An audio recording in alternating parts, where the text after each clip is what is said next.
Did Rogers go along with the plan right away when he was done? No, he did not. He did not. In fact, he didn't know what was going to be. And until when? Until he went in the ring. Oh, he thought he was going over that? Yes, yes. What do you say? Do you say anything before the bell rings? Yeah, I said, you know, do your best, because I'm going to do my best.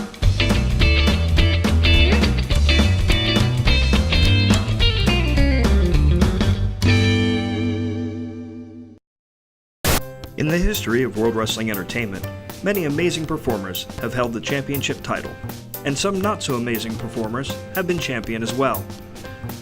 But who is the first champion to hold the belt? Before Hulk Hogan, before Bob Backlund, even before the great Bruno Sammartino, there was Buddy Rogers. Born Herman Gustav Rode Jr. in 1921 in Camden, New Jersey, Buddy was drawn to performing in front of crowds at an early age, joining the circus at the age of 17 and wrestling his first match in 1939. As television was being introduced to the American public, Buddy was ready to become the first wrestler able to capture their attention. Buddy was different. With his bleach blonde hair and groundbreaking mic skills, people didn't come to the matches to see the good guy win, but rather were there to see the possibility of Buddy losing.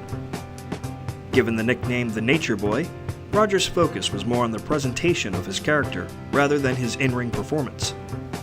These qualities proved to be the key to success for the wrestler, and the national governing body of professional wrestling, the NWA, made Buddy Rogers their champion in 1969.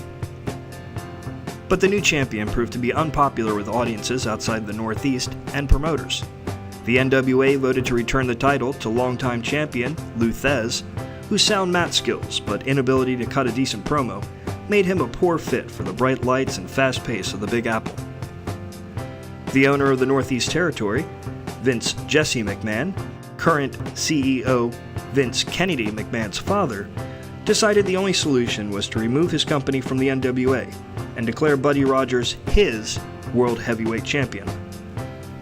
Fans were informed that Buddy Rogers had won the belt in a tournament in Brazil in April of 1963. Of course, in true Carney tradition, no match ever took place. But with a lack of national television and news coverage, nobody knew that at the time. However, Buddy proved to be incapable of carrying the company, now christened the Worldwide Wrestling Federation, as champion for a long-term title reign.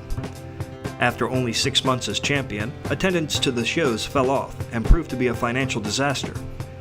Vince Sr. and his right-hand man, Toots Monn, knew that something had to be done to save the business.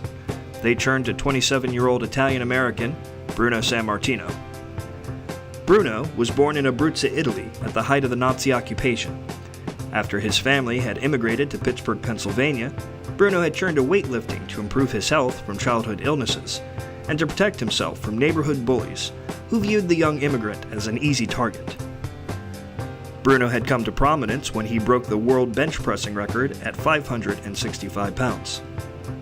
No nonsense, hard-working, and above all honest, the strong man from Abruzzi could not have been any more the polar opposite of the flashy Nature Boy. Buddy had a well-deserved reputation for being a con man and was known for frequently taking advantage of less experienced wrestlers and intentionally hurting them in the ring. As today, this was considered an unforgivable transgression in a business where being able to perform night in and night out was key to their livelihood. Toots Monn was a big supporter of Bruno being made champion and was able to convince the elder McMahon that a change was needed for the success of the business. Vince, Toots, and Bruno were well acquainted with Rogers' notorious history for being difficult to do business with, and all three knew that the champ was not going to willingly lay down and hand over the belt. Fortunately for the promoter, Bruno was by far Buddy's physical superior, and a skilled shooter. The match lasted 48 seconds. Wrestling has always been predetermined, but the performers did not always plan the match out move for move, a common practice today, choosing to improvise to get from the starting point to the finish line. Buddy had no idea he was going to lose the title until he and Bruno met in the center of the ring just before the bell was rung. As the two met face to face, all Bruno said to his opponent was, "Do your best." Bruno proceeded to place the unsuspecting champion into a bear hug and informed Rogers that if he did not acquiesce, the Italian strongman would break his spine. Rogers knew he had no choice, and the reign of the first WWWF champion came to an unfortunate and untimely end. Bruno would go on to be one of the company's most popular champions and would hold the title on 2 separate occasions, totaling an unprecedented 11 years. Buddy would retire from wrestling full-time until 1978, when he would return to wrestle for rival company Jim Crockett Promotions, where he would pass the torch to another Nature Boy, Ric Flair, giving him both the nickname and the finishing hold, the Figure 4 leg lock. On an interesting side note, Buddy would never accept his utter defeat, claiming he had suffered a heart attack shortly before the match with Bruno, a story he would maintain until his death in 1992 after a series of strokes.